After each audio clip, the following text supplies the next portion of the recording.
Você está aqui no canal Outro Livro, Conversas Literárias.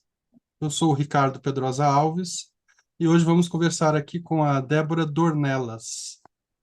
Vamos falar sobre esse romance, Por Cima do Mar, um livro de 344 páginas, saiu pela editora Patuá de São Paulo, ali em 2018. Esse romance também tem um texto de orelha bastante curtinho, mas bastante belo também, da Lília Guerra. E a obra também traz muitas ilustrações aqui da própria Débora. A gente vai até, inclusive, falar sobre elas, incluindo essa imagem da capa tão bonita aqui, né? Eu te agradeço, Débora, aqui a presença, né? Seja muito bem-vinda aqui ao canal. Eu que agradeço. Obrigada pelo convite. Imagina. Eu até me perdi um pouquinho aqui, porque eu falei da beleza da capa, né? E uma das coisas que eu pensei que eu vou comprar outro exemplar desse livro, só para eu recortar essas ilustrações suas aqui e distribuir aqui pela minha casa, que são muito bonitas também. Né? Que Ah, bom. gente, a Débora, né? Ela é uma carioca criada em Brasília, ela é escritora, jornalista. Na mini bio que ela me passou, ela disse que ela é aprendiz de artista plástica. Ela é mestra em História pela UNB, é pós-graduada em Formação de Escritores pelo Instituto Vera Cruz, em São Paulo. Ela integra o coletivo literário Martelinho de Ouro, de São Paulo, o Clube do Conto da Paraíba e o Mulherio das Letras. Ela tem contos, poemas, desenhos publicados em diversas revistas e coletâneas.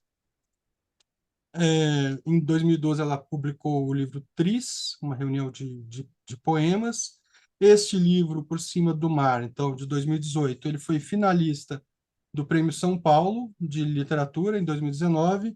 Venceu o Prêmio Literário Casa de las Américas, de Cuba, no mesmo ano. E, atualmente, a Débora mora em João Pessoa. E também a gente vai falar mais ali ao final da conversa do livro novo dela, que é o Precisamos Matar Nossas Bonecas. Acabou de sair pela editora Patuá, que é o primeiro livro de contos da Débora e que está já assim na pré-venda, né? No final da conversa eu vou pedir que a Débora comente um pouquinho sobre esse livro novo.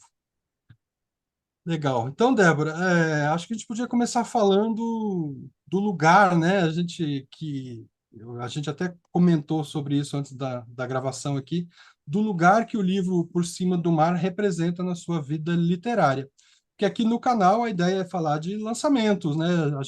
Mas a gente também trabalha com uma versão um pouco mais anacrônica, assim, do que seja o contemporâneo. O seu livro é de 2018. Então, fica até um certo estranhamento. Você está lançando um livro agora, uma coletânea de contos, e eu te convido para falar de um livro de 2018. Então, por favor, eu queria que você falasse para a gente sobre o que significa esse romance na sua vida literária, né? E se existe ou não para você esse estranhamento em falar dessa obra hoje, né? Por Então, favor. não existe, eu não estranho, porque o Por Cima do Mar é um livro que marcou como se fosse o início de uma nova etapa da minha vida, porque eu comecei a escrever muito cedo, mas eu validei a minha vida como escritora já muito perto da publicação do Por Cima do Mar. Eu comecei a fazer a pós-graduação no Veracruz, e ali eu comecei a não ter problema em me chamar ser chamada de escritora, porque até então eu tinha problema. Quando eu entrei no Martelinho de Ouro em 2013, a gente começou a publicar coletâneas de contos, e aí eu comecei a sentir que eu podia dizer que eu tinha esse ofício de escritora. E aí, com Por Cima do Mar, que foi o meu trabalho de conclusão desse curso, na verdade, o Por Cima do Mar era um TCC originalmente, sabe? Dessa pós-graduação. A gente tinha que fazer, era um curso de prosa, você tinha que fazer crônica, conto ou romance ou novela. E eu inscrevi o Por Cima do Mar inicialmente como uma novela, porque precisava apresentar menos páginas para a banca. Mas eu sabia que aquilo ia virar um romance. E foi o que aconteceu. Eu demorei 5 anos para escrever, porque não foi em todos os anos que eu produzi. Passei alguns períodos escrevendo poucas cenas avulsas. Foi um livro inteiro escrito em cenas avulsas, para depois eu montar o quebra-cabeça. E deu muito trabalho montar, porque, enfim, eu tive que tirar muita coisa, colocar coisas que eu não tinha, costurar, né, as cenas do livro. É um livro, ele não tem ele não segue a linha do tempo de maneira cronológica, né? Então foi um livro que deu esse trabalho. E como é a minha primeira aventura em prosa longa, eu não tinha nenhum traquejo. Então foi um livro que exigiu bastante de mim e eu publiquei sem nem ter noção do que ia acontecer com ele. Então foi uma surpresa para mim a recepção que ele teve, sabe? Tanto dos leitores quanto dos prêmios. Uhum. E mudou tudo, na verdade, mudou tudo para mim o fato de eu ter conseguido fazer um romance de fôlego, porque ele é um romance de fôlego, né? E o fato de eu ter sido premiada com este primeiro romance, que era um romance de estreia de uma mulher eu tinha 60 anos quando eu ganhei o prêmio. O Caso delas Américas. Foi no ano que eu completei, na verdade, eu completei 60 anos, 60 anos, eu sou de 59. Então, em 2019, eu fiz 60 anos, né? E eu fiz 60 anos e o prêmio Casa delas Américas também fez 60 no mesmo ano, porque também era de 59. É de 59. Mas, assim, para mim foi um divisor de águas mesmo, assim. Porque eu passei a ter alguma relevância no cenário. É muito, muito louco e até injusto isso dos só os prêmios que dão visibilidade para os autores. Mas é uma realidade, né? Imediatamente uma pessoa vem me procurar para ser agente, e as coisas começam a acontecer. Só que de 2018 e 19, que foi um ano em que eu quis trabalhar mais o livro, para cá, eu não consegui terminar nenhum livro. E eu já esbocei o romance, já está uma parte do romance, eu já comecei a fazer, mas eu queria desaguar os meus contos. Eu tinha muitos contos. Então, Por Cima do Mar ficou esse livro emblemático na minha vida. É um acontecimento. Eu não vou falar dele até morrer. Eu nunca vou estranhar falar dele. E porque também ele não é um livro. Eu acho, né? Não sei, posso estar enganada. Ele não é um livro exatamente datado, porque ele trata de uma história que já é passada mesmo. Era passada quando ela foi escrita, né? Uhum. Então, não estou falando de uma coisa que está aqui, não é contemporânea exatamente com a gente hoje, né? É Uhum. dos anos 2000, vamos dizer assim. E também retrata histórias muito antigas de Brasília e da personagem e tal. E os contos, eu estou escrevendo contos há muito tempo, desde que eu comecei a fazer oficinas com Marcelino Freire, depois fiz a pós lá no Veracruz, a gente também teve matéria de contos. Eu entrei para o Martelinho e a nossa produção era uma produção de contos, então a gente publicou acho que 5 ou 6 coletâneas de contos, o Martelinho, ao longo dos anos. Todo ano a gente tinha uma coletânea publicada. A pandemia foi o último ano que a gente publicou, deu uma arrefecida com a pandemia, porque a gente passou um ano todo sem poder se encontrar. Eu me mudei de São Paulo, fui para Brasília, né? E aí deu uma arrefecida e umas pessoas também que moravam, uma voltou para Buenos Aires, a outra mora no interior, aí deu uma arrefecida, mas a gente não parou de se encontrar. Conseguimos produzir um livro à distância em 2020, fazendo os encontros no ritmo de live, né? No ritmo de Zoom, pelo Zoom, né? E aí o meu livro de contos estava ali me esperando. Na verdade, quando eu fui escrever o projeto no TCC do Veracruz, eu queria fazer um livro de contos.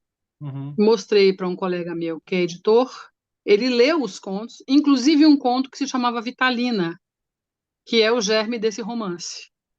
E ele que me deu o toque, ele falou: você criou uma heroína brasileira aqui, essa personagem é muito importante, vai atrás dela, acredita nela que ela é uma boa personagem.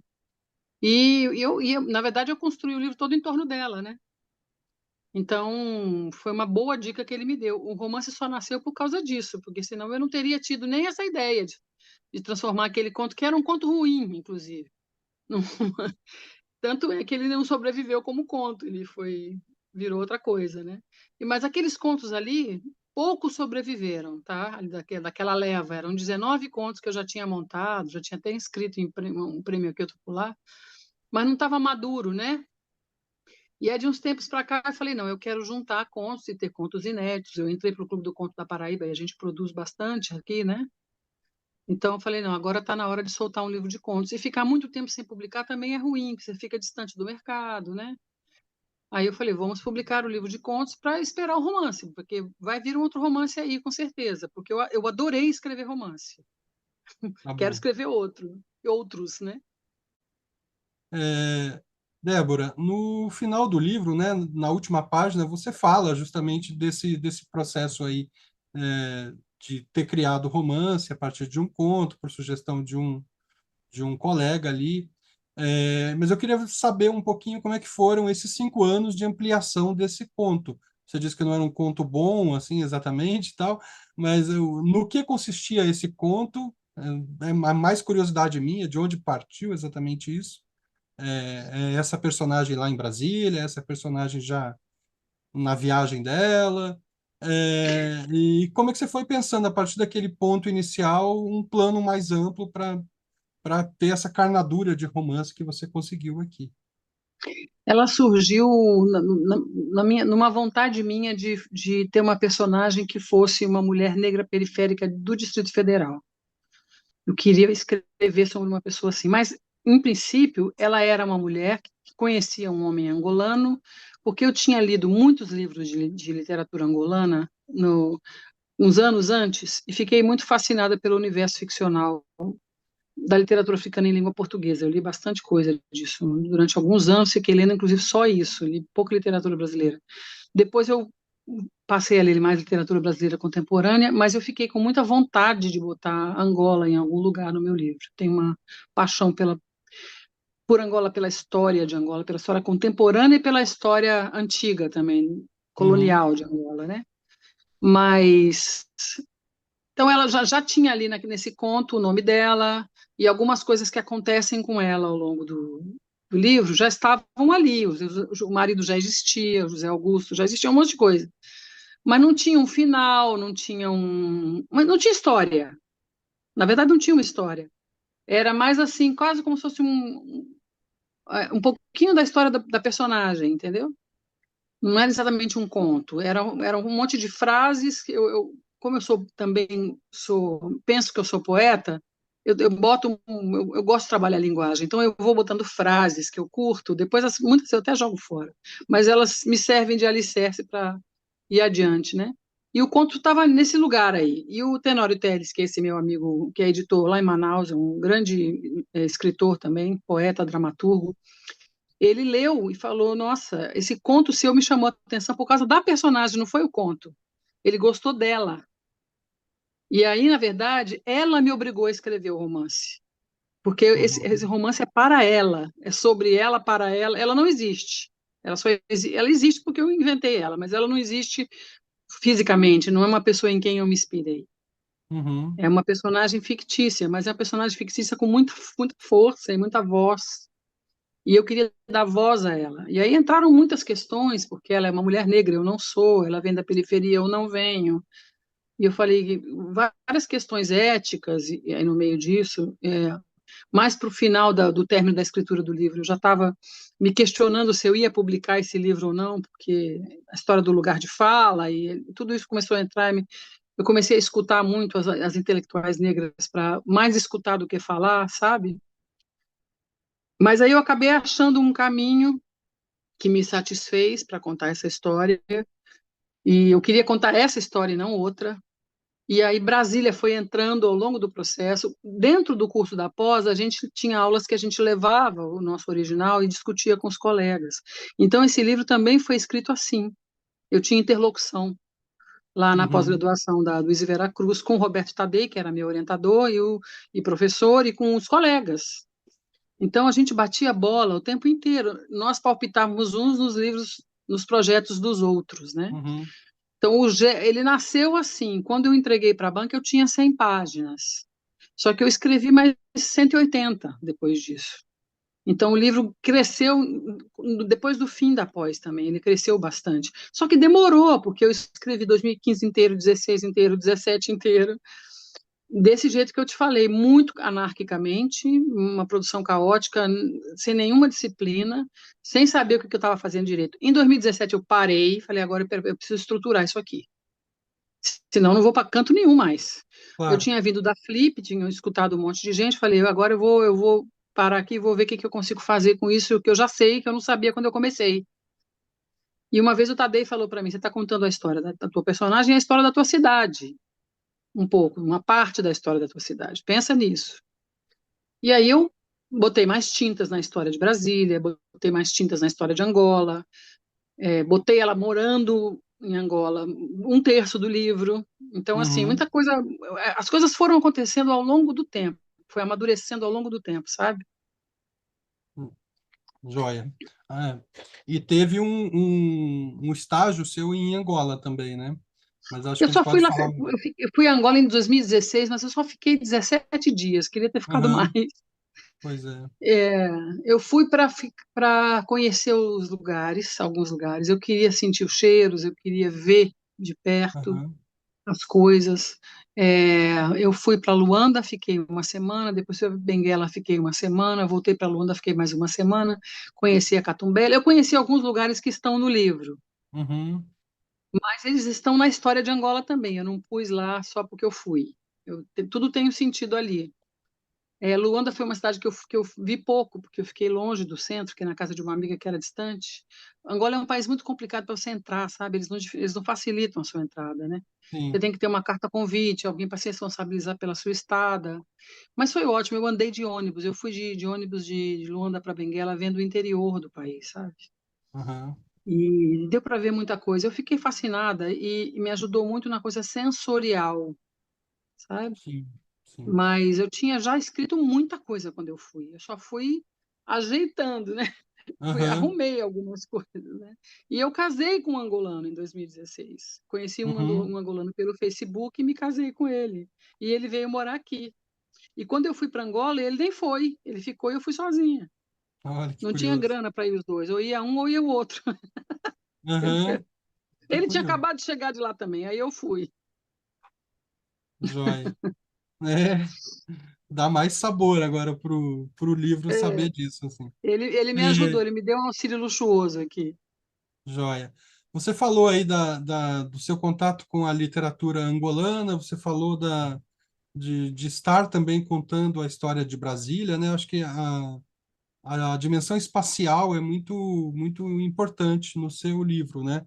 E ele traz esse título, que é Por Cima do Mar, né? Que quase que institui, eu estava pensando, quase institui uma terceira margem, assim, né? Porque você está lidando com essas duas margens, e o Por Cima do Mar é essa terceira margem que também, para mim, evoca muito essa presença do sonho, né? Do sonho com voo, que está presente na vida dessa protagonista, a Lígia Vitalina.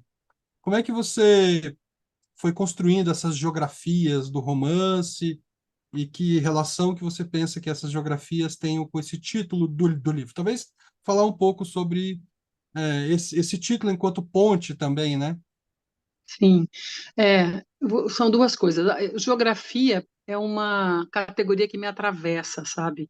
Eu sou uma pessoa que presta muita atenção no espaço, é, e que se influencia pelo espaço. Então, assim, eu gosto de entender do lugar onde eu estou, para onde eu vou, os fluxos. Eu acho geografia uma ciência fascinante, um campo de estudo fascinante. Então, as geografias se misturam com a história, para mim, desses países, dessas duas margens do Atlântico e tudo mais, né? Você vai, nos meus contos, vai dá para perceber também, em alguns deles, a presença da geografia, que seja a geografia urbana, a geografia rural, que seja, mas a geografia é um negócio importante para mim, eu já percebi isso, o espaço, sabe? Mesmo que seja um texto mais psicológico, eu acho sempre que o espaço está presente de algum jeito ali. O Por Cima do Mar, o título surgiu da seguinte questão: os africanos que vieram traficados para o Brasil vinham dentro da barriga dos navios, dos tumbeiros, né? Por dentro do mar, porque era uma parte submersa do navio, né? Eles estavam dentro d'água, então era dentro do mar. Eu queria que ela não fosse nem embaixo e nem sobre as águas, que ela sobrevoasse o mar. Por isso que eu coloquei Por Cima do Mar. Surgiu o título daí. Ela vence o oceano sobrevoando o oceano e depois faço uma conexão com aqueles voos dos sonhos, que eu não deixo nem claro se é sonho ou se ela voa de fato, porque eu uso o voo para, inclusive, apresentar a geografia de Brasília, do Distrito Federal, porque Exato. quase os brasileiros que conhecem Brasília são poucos. Ninguém tem interesse em passear em Brasília. Pouca gente vai para lá. E quando vai, também não entende aquela geografia louca. naquele avião de braços de asas abertas, aquela fênix, né? No meio do nada, porque Brasília é isso, é uma coisa no meio do ermo, né? Hoje em dia ela não é mais ermo, mas era, né? Quando foi Uhum. construído era. Então, ela sobrevoa com a filha e mostra Brasília de cima. E foi um recurso para falar um pouco da geografia de Brasília. Isso foi uma sugestão de uma pessoa que me ajudou num período que eu estava já com mais da metade do livro escrita, que é o Tiago Novaes. Ele me ajudou. Eu fiz com ele 5 encontros e a gente bateu bola, eu levava os originais, ele dava uma olhada. Fez uma mentoria, né? É. E foi muito importante para mim, porque ele falou: a gente precisa entender um pouco mais Brasília, arranja um jeito de falar um pouco mais dessa geografia doida dos eixos e asas de Brasília, né? E aí eu coloquei como eu pude ali, tanto nas falas da personagem quanto nesses devaneios, né, de voar por sobre e sobrevoar a cidade. Então ela voa, quando ela vem para o Brasil, sobrevoando o Atlântico com a filha, num sonho ou num devaneio ou até num namoro com realismo mágico, né, realismo Uhum, fantástico, uhum. ela vem por cima do mar também, né? Ela vai de avião da TAG e volta voando, né? E volta e vem de novo, quantas vezes ela quiser. Aí ela não precisa do avião, né? Ensina a filha a voar, né? Ela ensina a Sim, sim. Flora a voar, né? Então, foi na verdade um jeito de retornar ao Brasil sem ter retornado, porque no final da história, sem dar spoiler já dando, ela acaba voltando para o Brasil, né? Sim, sim. Mas o período que ela vive em Angola não é nem a maior parte do livro, a maior parte do livro são reminiscências dela em Brasília, né? Mas é de Angola que ela está escrevendo, são memórias dela, né? Isso. Isso aparece, né, diretamente, assim, já a É, localização do tempo é, e do lugar da narração, né, no fim das contas. é. É, Eu pois não? não, eu já abri assim, mas a verdade isso eu escrevi no fim. Depois que eu Ah, já tinha feito tudo, eu falei, como é que eu vou abrir esse livro? Eu vou entendi. abrir explicando um pouco. Na verdade, tem uma espécie de prólogo ali, né? Uhum, Um prólogo já dela falando. Na hora que eu entrego a batuta na mão dela, Débora, não escrevo mais. Quem escreve é a Lígia.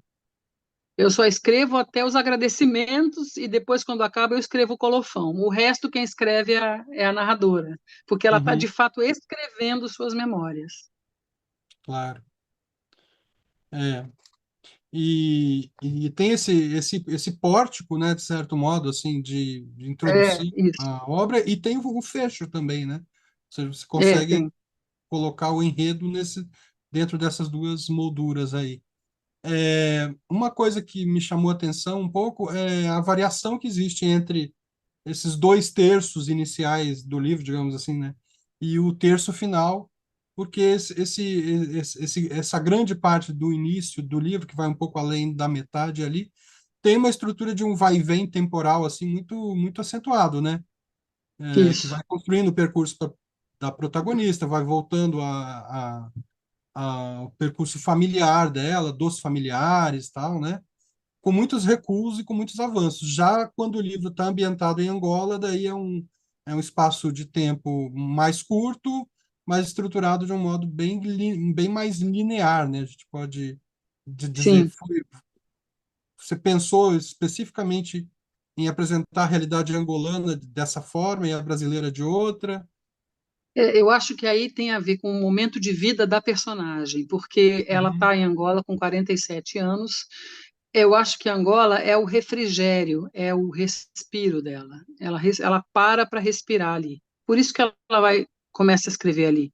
Só que a memória vem completamente de um jeito completamente caótico para qualquer um de nós. Então a maneira como ela claro. conta as histórias é anárquica, é caótica. A partir do momento que ela fica em Angola, morando com José Augusto, na casa, tal, enfim, é como se ela tivesse assim, vou respirar um pouco aqui agora, vamos ver o que, que acontece aqui. Aí tem alguns flashbacks, poucos, ali ainda nesse último terço, mas ela está basicamente descobrindo um país que ela julgava muito diferente do que ele de fato é, Uhum. e cuja memória ela tinha, cuja memória não só memória, mas cuja tradição, o imaginário dela era muito o imaginário dos descendentes de africanos dessa região da África, né? Era uma Angola mítica, né? Do tempo do cativeiro ainda, que ela escutava dentro da família da mãe dela. Ela, Uhum. Uhum. ela é uma herdeira dessa tradição de uma família de Minas Gerais muito religiosa e cheia de tradições que tem a raiz no continente africano, né, e tal. Então ela vai para lá com uma ideia, apesar de ser uma professora de história, ela é uma historiadora. E eu quis que ela fosse historiadora, porque eu queria que ela estudasse a história do continente africano, tanto ela que ela estuda história atlântica da África Atlântica, né? Que eu acho fascinante, eu, Débora, acho fascinante. Não sou historiadora, apesar de ter feito mestrado em História, eu sou jornalista e formada em Letras, mas a Lígia Vitalina é doutora em História. Então, eu queria que ela fosse para lá, tanto com uma visão afetiva de África, que é uma visão dessa África mítica, que ela aprendeu dentro de casa, e quanto como uma historiadora, uma cientista social. Só que ela tem lá uma experiência que não contempla nenhuma das duas coisas, porque, na verdade, quando ela vai para lá, ela vê uma Angola contemporânea, cheia de mazelas ainda, com um entulho colonial ali, bem presente, a guerra, que já tinha acabado há bastante tempo, mas muito presente na vida, no cotidiano da cidade, das pessoas, tudo mais. E ela, o afetivo dela, ela se reparentaliza com a família do Zé Augusto. Então, aquilo muda, a perspectiva dela muda. Ela se reparentaliza principalmente com a mãe dele. Ela faz um vínculo com a mãe dele, com a sogra, muito forte. E ela já vai para lá sem pai, sem mãe, sem tia. Ela vai órfã. Então, como se ela fosse para reencontrar uma família que não é uma família daquela Angola dos antepassados dela, é uma família da Angola atual, entendeu? Uhum. Então, eu quis fazer essa. Na verdade, uma espécie de ponte entre o passado e o presente, tanto de Angola quanto do Brasil, do povo negro, tanto angolano quanto brasileiro, né? Da história desses dois países que tem muitos pontos de contato e a gente pouco sabe. Eu queria que o leitor conhecesse um pouco da história de Angola e se interessasse em conhecer mais, entendeu? Angola foi colônia até anteontem, né? Não é como nós que deixamos de ser, politicamente falando, colônia no século XIX. Angola deixou em Uhum. 75, né? Foi ontem, né? Uhum. Uhum. Então é muito diferente o país. E a ideia que nós temos aqui de Angola é uma ideia muito errada, sob todos os pontos de vista. Não é um paraíso para o povo negro, é um país muito desigual, apesar de ser um país governado por negros e pelo MPLA, que foi o partido que venceu a guerra e tudo mais, né? É muito desigual, é abissalmente desigual, com todas as mazelas de um país africano que tem muita riqueza de commodity e subterrânea e tudo mais, mas a população não vê nada dessa riqueza, entendeu? É, ao mesmo tempo um país fascinante, porque as pessoas são muito bonitas a religiosidade de Angola não tem nada a ver com a religiosidade afro-brasileira que a gente pratica aqui. Foi um país que foi socialista há muito tempo, então nem igreja podia. Cheio de igreja do tempo colonial lá, mas durante um tempo não se podia cultuar, né? Hoje em dia já não tem mais isso, mas todo mundo cultua quem quer, tem lá as santas, mas é uma coisa católica. E você vai ver em alguns povos do interior de algumas províncias de Angola ainda tem uma tradição do animismo, dos quimbandas e tal, mas não tem nada a ver com candomblé, com nada disso. Umbanda, nada disso. Não tem a ver. Sim. Eu acho que a gente isso foi tudo fabricado aqui por pessoas que vieram de lá para cá. Então é um país muito diferente do que se imagina. E eu queria mostrar esse país que eu conheci, que eu já sabia que era assim, porque eu conversava muito com o Cacau e ele me contava, né? Sim. Então, ela foi para uma Angola real, é isso que eu quis dizer. E nessa Angola real, o tempo corre um pouco menos confuso, porque também ela está parada ali.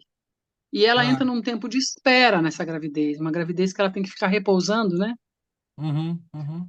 A única coisa que vai e volta são as memórias quando ela está ali escrevendo as memórias dela, né? Aí tem pouco flashback. No começo tem muito idas e voltas, né? Tem poucos trechos que são inteiros, assim, lineares, né? Sim, sim. Pois é. É interessante isso, porque você traz, inclusive, um glossário, né? A publicação aqui traz, inclusive, Sim, um glossário introduzindo um pouco da cultura e do falar do angolano falar. também, né? Que é um caso à parte, é maravilhoso.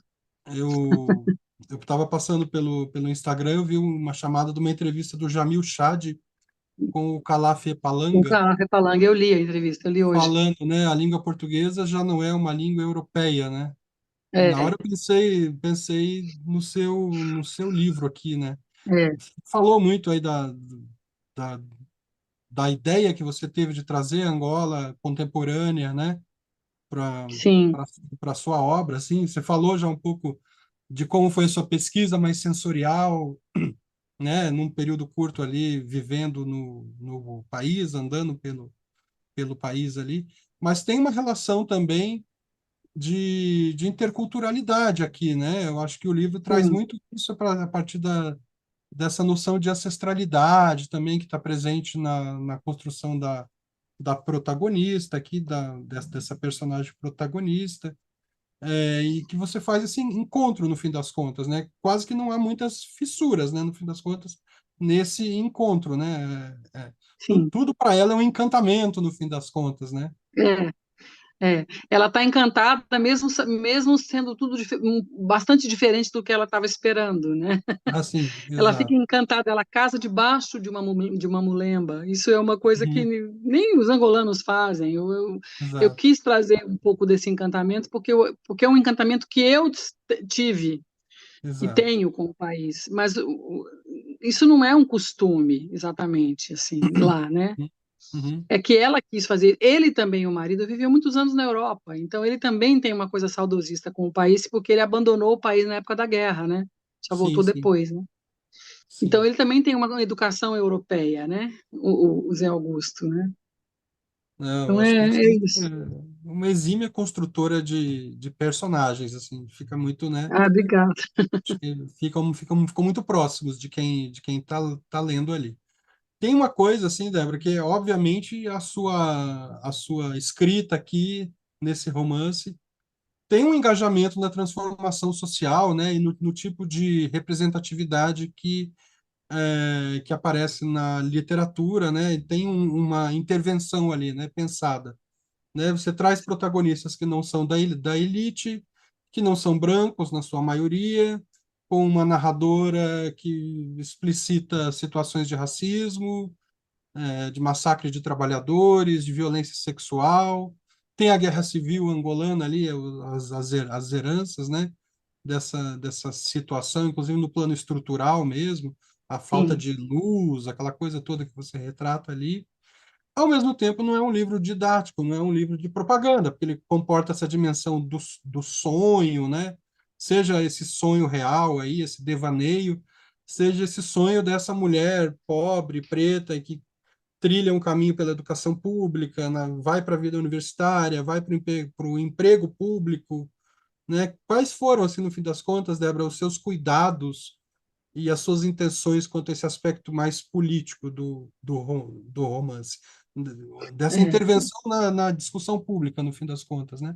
Então, esse livro nasceu já com uma agenda, bem claramente para mim, e eu sempre falei isso lá para os meus interlocutores lá, desde do começo do processo de construção desse livro, que tinha uma agenda antirracista. Mas eu não queria que ele fosse um livro panfletário, ele tinha uma agenda política, basicamente antirracista, mas também feminista, é, é, como um livro que falasse das desigualdades sociais e tal, e, e de como é difícil ascender socialmente para uma pessoa na condição da protagonista do livro e tal.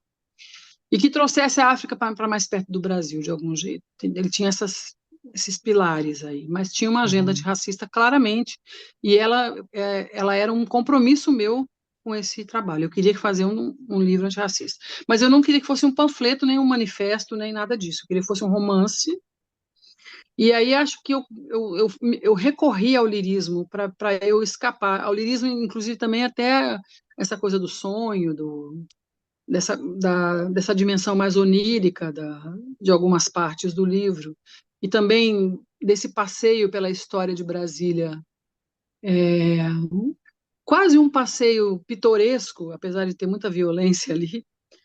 É, eu acho que eu acho que eu consegui não ser um livro panfletário por isso, porque eu fui misturando linguagens, e misturando registros, e misturando até poesia com prosa poética, para chegar num lugar que me parecia que era um livro que era um livro híbrido, assim, eu quis fazer um híbrido mesmo, sabe? Uhum, uhum, Arrisquei, falei, vou arriscar. Não é ficar só narrando, narrando, narrando, narrando. E uhum, nem com linguagem ensaística. Eu não queria isso, entendeu? uhum, Não uhum, era um ensaio, não era um ensaio. Não quero que seja um ensaio. Então, eu fiz ele mais subjetivo que eu pude, por isso que é uma pessoa escrevendo em primeira pessoa também. uhum, Primeiro, porque eu queria que ela falasse. Não era uma pessoa de fora contando a história dela, era ela contando a própria história.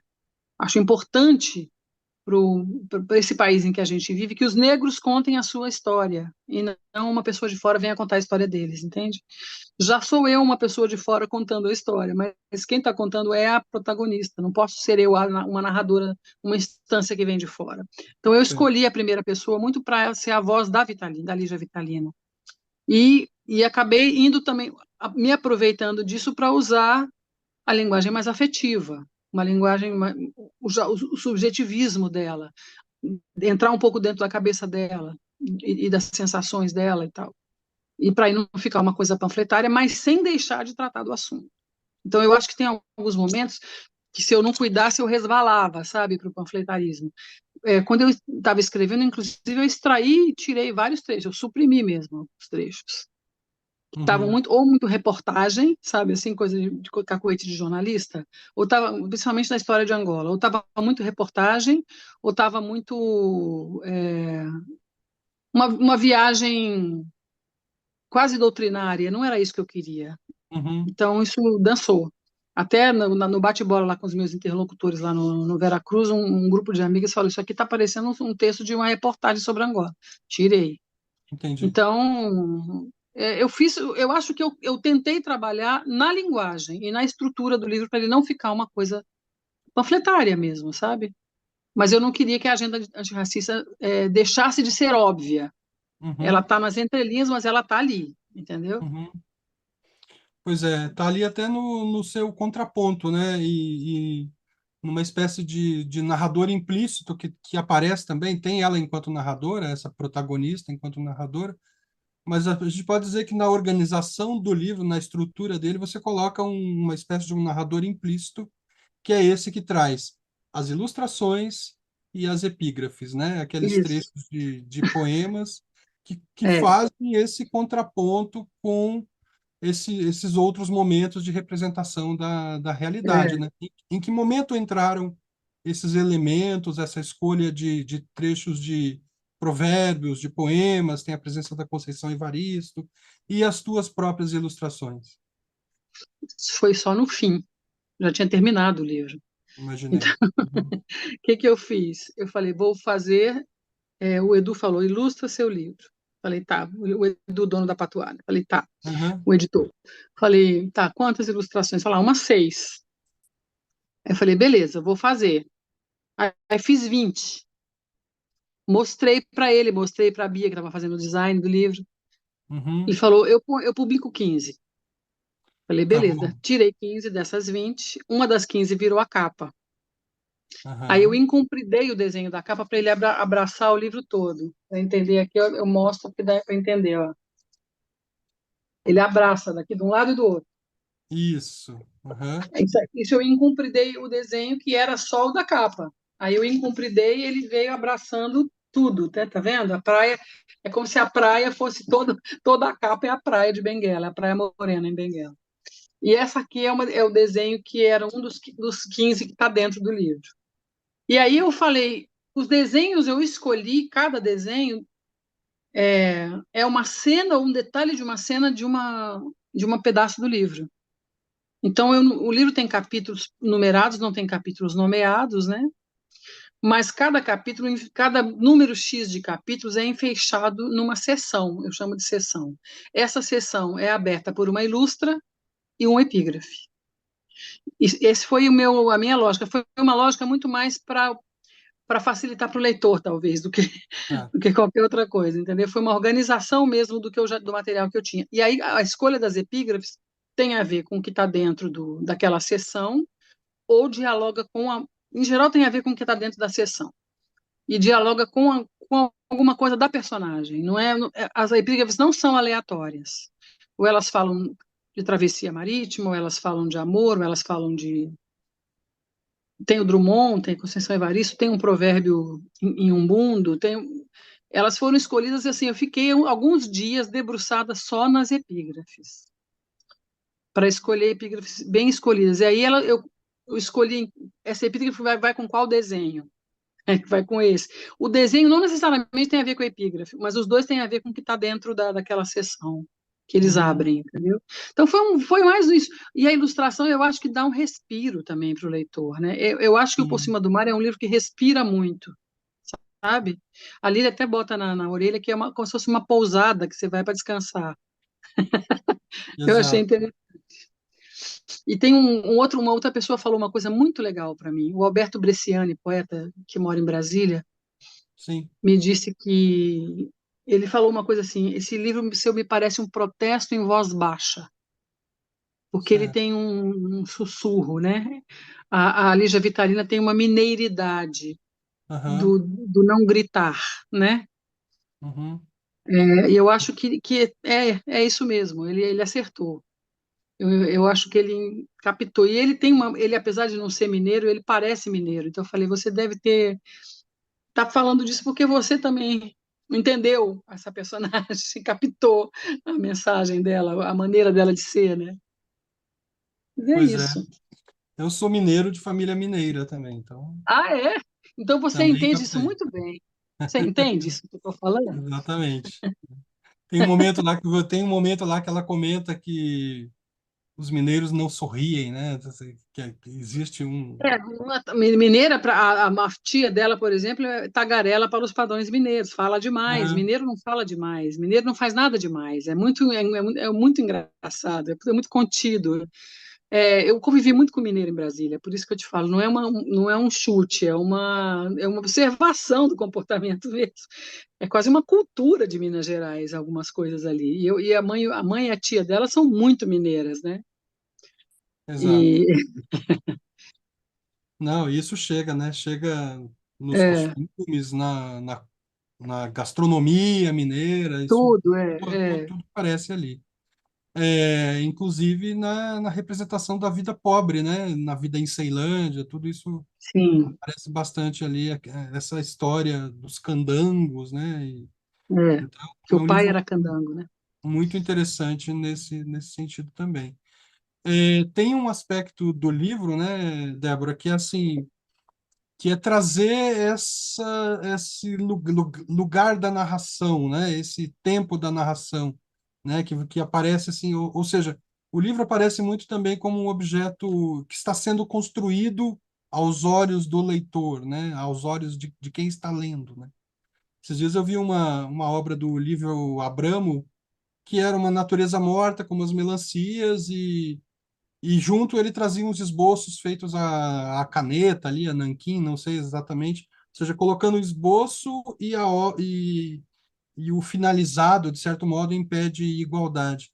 E o seu romance Uhum, traz bastante isso, assim, tem muitas passagens que comentam a escrita, de um trecho que ela apagou, de um trecho que ela recuperou, de um uhum. caderno, dessa coleção de cadernos. Funciona assim para você também? Você escreve com cadernos? Como é que é o teu tipo de escrita, Não, assim? E não por é que que você quis assim. trazer isso pro romance? Que importância você viu em trazer essa dimensão pro Foi romance? o jeito que eu achei de ela ter aquelas memórias registradas de alguma maneira, porque ela teve uma vida de infância e juventude com muito material, né? Muita coisa acontecendo na vida dela e violências e tudo mais, né? E ela já está com mais de 40 anos num outro país como é que ela vai conseguir se lembrar de tanto detalhe se ela não tiver, pelo menos registrado isso em algum lugar? Foi uma maneira de até de justificar que ela ainda fala da memória, não confiem na minha memória. Uhum, Tem coisa que eu vou inventar, porque eu não vou lembrar. Os cadernos dão um certo lastro para essa memória dela. É por isso que eu coloquei os cadernos. Eu acho muito legal fazer os cadernos. Eu tive cadernos que eu escrevia, mas eu nunca tive nenhuma disciplina para fazer diário, por exemplo, entendeu? Então eu tenho cadernos que eu pego aqui, cadernos assim, tem caderno que tem duas coisas escritas num caderno inteiro rabiscado, por exemplo, entendeu? Então não dá para eu, a partir dos meus cadernos, extrair nada. Eu posso extrair uhum, aqui e acolá uma frase, um parágrafo, no máximo. Nela, não, ela extraía pedaços inteiros de memórias ali para reconstruir aquelas memórias ali dela, né? Então, o caderno para ela tem muito importância. Tanto é que ela leva os cadernos para Angola, né? claro. Né? Eu não levo meus cadernos para todo lugar que eu vou. Enquanto minha mãe era viva, boa parte disso ficava guardado na casa dela. Eu não joguei fora, mas. E tem muito tempo que eu não escrevo nada em cadernos. E as coisas que eu vou escrevendo hoje em dia, eu escrevo já em meio eletrônico. Então, eu guardo em arquivo na nuvem. Eu já estou nessa fase da nuvem. Eu faço, vamos supor, eu escrevo no iPad. Acontece muito isso. Estou aqui deitada na cama, eu tenho uma ideia, escrevo no iPad, mando por e-mail para mim. Depois eu abro no computador, arrumo o formato e ponho num arquivo na nuvem. Eu guardo hoje em dia tudo meu é eletrônico. Eu inclusive perdi a minha caligrafia, que eu não consigo. Uhum. Eu escrevo, começa a cansar minha mão, fica tudo errado, tudo garranchudo, igual ela. Eu falo, inclusive, isso aí é bem autobiográfico, que eu coloco que ela também perdeu a caligrafia, de tanto usar o computador, né? Sim, sim. Não uso mais. Acho interessante quem usa, inclusive. Tem aqueles moleskinezinhos que você anota tudo na rua. Eu não Uhum, tenho essa vibe. Eu queria, inclusive, aprender a fazer isso, sabe? uhum. Você Acho tem que seria uma, útil. você tem uma rotina, assim, agora de escrita? Porque quando a gente foi marcar a nossa conversa, você estava finalizando o seu Esse livro livro, mais recente aí, né? E a gente até é, adiou um pouco esse papo. foi. Como é É, que é a tua rotina de escrita, assim? Como é que eu funciona? acho que eu deveria ter uma rotina melhor do que a que eu tenho. Não tenho rotina. Eu preciso trabalhar mais, eu acho, do que eu trabalho. Mais horas, dedicar mais horas à escrita. Mas a leitura também me toma bastante tempo e eu não consigo ler tudo que eu quero ler que eu tenho aqui do lado para ler. É uma pilha que nunca mais para de crescer, de Ah, livros, uhum, livros que eu não li ainda e livros que ficam sendo lançados e eu quero ler todos e não consigo ler, aham, não dou conta. Então acaba que eu fico lendo e escrevendo. Eu passo o dia quase todo fazendo isso. Às vezes eu pego trabalhos para fazer de mentoria, de ilustração, e aí eu fico absorvida por esses trabalhos e acabo não escrevendo a minha própria literatura. Então, assim, eu vejo gente que faz muita coisa, que eu vejo por aí, nem sou essa pessoa que faz muita coisa, mas eu vejo, por exemplo, o Marcelino, a Débora Ferraz, o Tiago Germano, são pessoas que fazem muita coisa, muita coisa. Eles param o momento da vida para escrever, não é possível, porque se você não parar, não sai nada. O Por Cima do Mar, quando eu fui finalizar, eu tive que parar tudo que eu estava fazendo, até adoeci. Fiquei doente porque fiquei com muitas passei, sei lá, um mês tendo vertigem, porque eu tinha prazo para entregar. E aí eu comecei a correr, porque eu uhum, queria lançar na Flip de 2018, né? uhum. E aí, enfim, não tenho não, mas gostaria de ter, sabe? Eu acho que eu preciso escrever mais, É, passar mais horas do meu dia escrevendo. você mencionou aí o Tiago Germano, a gente conversou com ele aqui, e ele fala Eu num determinado assisto. momento lá que ele está acordando às 4 da manhã para É, escrever e até às 7, mais ou menos. pois é, eu não dou conta de fazer isso. Eu sou notívaga pra caramba. Aham, Então, muitas vezes eu estou escrevendo antes de dormir às 4 da manhã, e eu vou dormir. Mas eu aham, não acho bom. Eu acho que eu produzo melhor de manhã, por exemplo, mas eu não acordo cedo. Aí as uhum, coisas do dia vão me atropelando. Então, assim, eu acho que eu tenho que me organizar para escrever mais. Até porque, como eu quero ir adiante com o próximo romance, eu vou precisar de pesquisa, muita pesquisa e muita leitura. Eu estou numa fase agora que eu vou me estabelecer o seguinte: eu vou ler tudo que tiver alguma relação com o que eu quero escrever, sabe? sei. Uhum, Então, vai ser leitura. Acho que até o final desse ano eu vou escrever só se vierem ideias muito boas para eu não esquecer, assim, sabe? Eu registro e deixo. mas eu preciso ler bastante, pesquisar bastante, para achar o caminho desse livro que eu ainda não achei. Já escrevi algumas cenas, mas não achei ainda o fio, sabe? Uhum. Mas vou Pois achar. é. Não, eu acho que a nossa conversa aqui está sendo muito instrutiva nesse ponto também de você mostrar esse bastidor das conversas, das leituras, né, de tudo isso. E a gente começou falando do livro que você está lançando agora, que é o Precisamos Matar Nossas Bonecas. Talvez a gente Sim, pudesse fechar aqui a nossa conversa falando um pouquinho. Ele está em pré-venda, não é isso? está em Você pré-venda, pode entrou hoje em comentar um pré-venda. pouco assim o que que é essa obra? Fresquinho. Tá fresquinho, ele é um livro de 21 contos, a reunião de 21 contos, escritos em épocas diferentes, mas uma boa parte escrita recentemente, assim, de uns 2 anos para cá. Mas tem coisa já publicada, ele não são só contos inéditos, tem alguns contos que já saíram em livros do Martelinho de Ouro, tem contos que já saíram em coletâneas, porque tem 2 contos lá que foram entraram em premiação daquele prêmio Off Flip, um deles, o Helena Spartacus. Um deles foi finalista do Machado de Assis em Brasília também, no Sesc de Brasília. Então, e outros coletâneas do Martelinho. Eu nunca fiz nenhum livro solo de contos, então em livro solo todos seriam inéditos, mas é porque Uhum, alguns já saíram em outras publicações. E tem alguns que saíram em revistas eletrônicas. uhum, Então, mas eu fiz uma conta, a maior parte ainda são contos inéditos, em geral ambientados no espaço urbano. Tem muitos contos ambientados em Brasília, tem alguns em São Paulo, está bem variado assim. Tem uns que não são ambientados, o lugar não é dito, né, não é uhum, uhum, explicitado, mas é sempre assim, as misérias, a solidão humana. Tem alguns contos de abuso. É um livro assim, não é um livro leve, mas eu acho que a minha literatura, já tinham me dito isso outro dia, é, eu não escrevo, não sei explicar. A linguagem que eu uso não é uma linguagem crua demais, impactante, não é assim. É o meu jeito de escrever. Não sei se isso é estilo ou se é medo de fazer alguma coisa e não ficar, e não parecer eu, sabe? Às vezes, quando eu tento fazer, não parece que sou eu fazendo, sabe? É estranho. Então, tem uma sutileza, mesmo na violência, entendeu? Esse título é muito impactante, né? claro. Agora, mas ele tem uma dimensão da violência real e ele tem uma dimensão do simbólico, porque matar as bonecas significa também matar a infância, né? Anular sua infância, anular sua Uhum, inocência, né?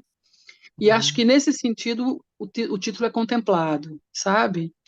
E o Matar as Bonecas logo no primeiro conto a pessoa já vai saber por que que eu escolhi esse título, entendeu?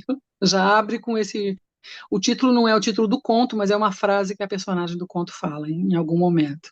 uhum, Então, agora é um livro assim, ele tem contos leves e tem contos pesados, mas todos são contos em que a dimensão humana é a mais importante. Não tem outra maneira de falar isso. Eu não sei. Se a pessoa vai ler A Orelha da Valéria, vai ler a Quarta Capa da Cíntia, aí vai entender um pouco mais do que é o livro, sabe? certo. Do que eu falar. Eu quero andar um pouquinho mais com ele para eu entender mais ele, sabe? Uhum, uhum. Interessante. E tem, no Por Cima do Mar também tem a presença da boneca aqui, né? Das bonecas. Tem a Misa Rio Grande do Sul, Tem. né? Não, Quem essas ainda aí não são. leu esse livro Aí vai tem encontrar a também isso. Skipper, né? Tem a Skipper, que é a bonequinha Exato. articulada lá. Isso mesmo. Exato.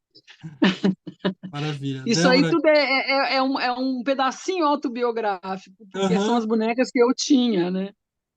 pois Então eu é, não, eu consigo. imagino, né? Imagino. Tem muitas dessas vivências ali É, dos anos 60, 70, porque eu sou 80. criança dos anos 60. Eu sou uma criança Sim, nos anos. Eu nasci em 59, em 69 eu tinha 10 anos. exato. Né? Maravilha. A Lígia Vitalina é mais nova do que eu. Ela nasceu em Claro. 67. Uhum. Pois é, daí são as vivências dos anos 70 ali, né? Dos anos 80. Isso. Maravilha. Gostei muito, gente, do Por Cima do Mar, né? Se você não leu ainda, vá atrás e vá atrás do livro novo da Débora também. Quero te agradecer, Débora. A gente deixa sempre na descrição do vídeo o link para as pessoas comprarem o livro, inclusive, né? Ah, que bom. Uma Os edição dois muito são da bonita. Patuá, os dois estão no site da Patuá. O Por Cima do Mar tem e-book Aham. na Amazon, e os dois também estão na Amazon, eu acho, já. Ah, pois é. O novo abriu a pré-venda hoje no site da Patuá. E vai ter lançamentos Aham. presenciais em breve, em Brasília, aqui em João Pessoa, talvez em São Paulo, e na Flip. Sim, e ficou uma edição muito bonita também, né? Então, interessante. Obrigada. Eu vou O atrás para desenho da capa também é meu. recortar essas ilustrações aqui. Algumas eu gostei bastante. Ah, que bom. Vou pegar um outro volume. Então, foi um prazer te receber aqui. Agradeço sua participação. Eu que Né? agradeço, Ricardo. Foi muito bom, viu? Joia. Parabéns pelo espaço, tá? Muito Ah, bacana. então, daqui a 2 semanas, assim, mais ou menos, a gente vai trazer o João Melo, também, o escritor Ah, angolano, que né? bacana. Falando Muito de bom, muito literatura bom. angolana. Eu assisti o da Rita Chaves, assisti do Tiago. Joia. Sempre bom. Parabéns. Obrigada Maravilha. pelo convite. Obrigado. É isso, gente. Até a próxima semana com mais outro livro. Um abraço. Boa noite.